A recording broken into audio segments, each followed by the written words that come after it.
10ই জানুয়ারি থেকে শুরু হবে গঙ্গাসাগর মেলা। প্রতি বছর গঙ্গাসাগর মেলায় থাকে 6টি স্নানঘাট, কিন্তু গঙ্গাসাগরে ভাঙন, তাই এবার বন্ধ থাকবে 3টি স্নানঘাট। মকর সংক্রান্তির ভিড় সামলাতে বিকল্প ব্যবস্থা প্রশাসনের। জোর কদমে চলছে বাঁধ মেরামতির কাজ।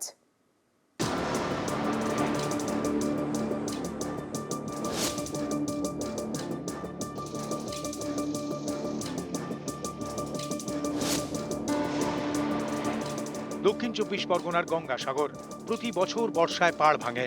এছাড়া নিম্নচাপ বা ঘূর্ণিঝড়ে উত্তাল সমুদ্র আঘাত করে গঙ্গাসাগরে।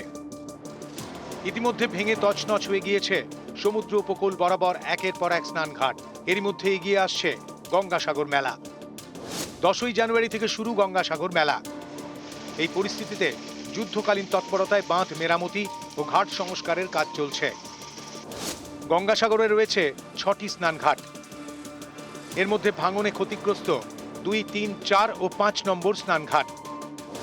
এর জেরে এবার 2, 3 এবং 4 নম্বর ঘাটে স্নান বন্ধ থাকবে।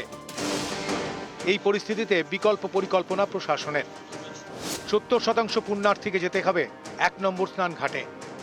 5 এবং 6 নম্বর স্নানঘাটে স্নান করবেন 30% পুণ্যার্থী। 1, 5 ও 6 নম্বর ঘাটের পাশাপাশি মকর সংক্রান্তির ভিড় সামলাতে প্রশাসনের ভরসা নতুন তৈরি হওয়া সমুদ্র তট। এবার আমরা এই নতুন জিনিসটা মানে 1 to 1 এই রাস্তাটা তৈরি করছি। ট্রাফিক অ্যারেঞ্জমেন্ট আমরা এমন করছি 60 to 70% হয়তো আমাদের চলে যাবে টুয়ার্ডস 1 আর রেস্ট 30% আমাদের বিচ নাম্বার 3 হয়ে 3, 4, 5 এদিকে কিন্তু আসবে। 100% কাজ শেষ হবে।